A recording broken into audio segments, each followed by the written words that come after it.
Kas organisatsiooni kujundamine on olnud ka küsimuste ring või on see niisugune sujuvalt tekkinud, üks tiimipõhine? Või on siin niisuguseid huvitavaid arenguid olnud, millest võiks rääkida? Et paljud ütlevad, kas maatriks või mitte ja siis eputavad selliste mõistetega, et ei tööta või töötab ja sisusse süüvimata. Aga kui sa vaatad oma organisatsiooni, kas IT-ettevõtte struktuur on küsimus või ei ole? No eks ta ikka ole, aga see natuke ilmselt sõltub ka sellest, et mis tüüpi projektid, mis tüüpi kliendid, eks ole, mis tüüpi nagu lepingud on ja kuidas see kogu struktuur on. Millesse me oleme teinud, ütleme läbi ajaloo, ma arvan päris palju nagu erinevaid muudatusi. Proovinud ühte, teist ja kolmandat. Ja nagu ka hulk igasuguseid targemaid usavanusid nagu räägib, eks ole, et eks ta umbes niimoodi käibki, et proovid nagu ühes nurgas ära ja kui töötab, siis proovid, et äkki teises nurgas töötab ka. Ma arvan, et me oleme võib-olla seda pidi nagu läinudki, et proovinud ühte, töötab, ei tööta ja sealt nagu edasi arenenud.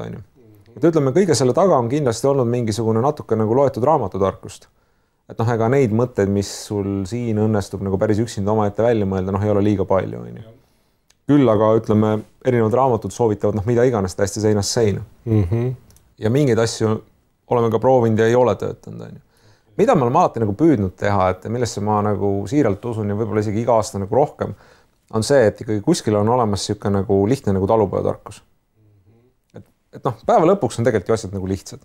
Sa paned, et umbes niimoodi asja tehakse, umbes sellist tulemust oodatakse, paned need kaks asja kõrvuti, ja vaatad, et kas nagu kuidagi nagu tundub nagu klappivat või mitte.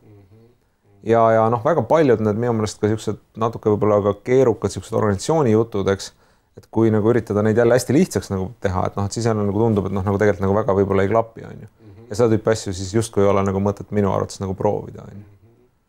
Et ütleme, erinevad IT-firmad ka üle maailma kasutavad ka igast erinevaid süsteeme, et on ütleme seda tüüpi samamoodi tiimide süsteem nagu meil on siuke süsteem, et on eraldiseisvad projektijuhid, on eraldiseisev, ütleme, mingi arendajate pool, eks ole, on ju.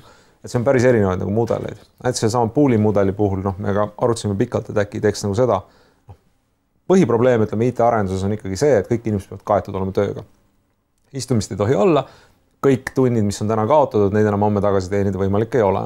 Ja selle sama pooli mudeli puhul meie ei suutnud nagu aru saada, et ütleme, kes siis nii-öelda justkui vastutab selle eest, et see pool nagu tööga kaetud on.